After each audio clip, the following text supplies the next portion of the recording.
Saudaraku, Aliansi Mahasiswa Aceh Tengah atau AMAT melakukan aksi di gerbang pintu masuk Gedung Dewan Perwakilan Rakyat Kabupaten atau DPRK Aceh Tengah pada Selasa 27 Agustus 2024 kemarin. Sebelumnya, peserta aksi melakukan long march di jalan tepatnya lampu merah halaman Mapores Aceh Tengah. Akhirnya, peserta aksi melakukan orasi di pintu gerbang halaman DPRK Aceh Tengah. Tak lama berselang, kurang lebih 30 menit, kemudian keluar Ketua DPRK Aceh Tengah, Fitriana Mugi, didampingi sejumlah anggota DPRK lainnya termasuk Wahyudin, Amiruddin, Edi Kurniawan, Yuska Masyudi, Farizal Kasir, Agustina, Syukri, Isanuddin, Kasman, dan Ilyas Sadikin.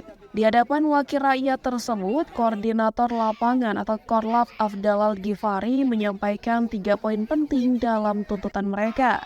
Pertama, terkait Bank Pembiayaan Rakyat Syariah atau BPRS Gayo yang dikeluhkan nasabah harus segera diambil tindakan oleh pemerintah daerah. Kedua, terkait Direktur Perusahaan Daerah Air Minum atau PDAM Tirta Tawar diminta oleh mahasiswa untuk dicopot dari jabatan demi lancarnya air bersih di Takengon. Ketiga, evaluasi Sekretaris DPRK Aceh Tengah terkait dilarangnya awak media untuk meliput pelantikan 30 anggota DPRK Aceh Tengah.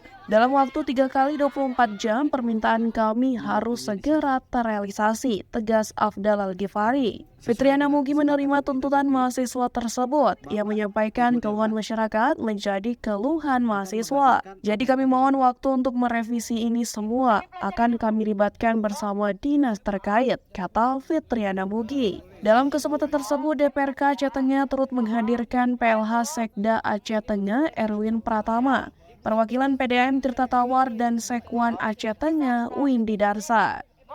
Dari Aceh Tengah, Romadani, Tribun Gayo.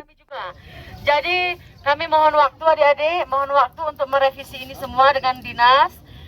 Apa hasilnya nanti kami sampaikan kepada adik-adik, boh. Sabar maksudnya, ini kan telah dibahas BND, maksudnya terus terang, saya sebagai masyarakat juga memang mengeluhkan air, sampah, dan Bang Aceh, Bang Gayuna, jadi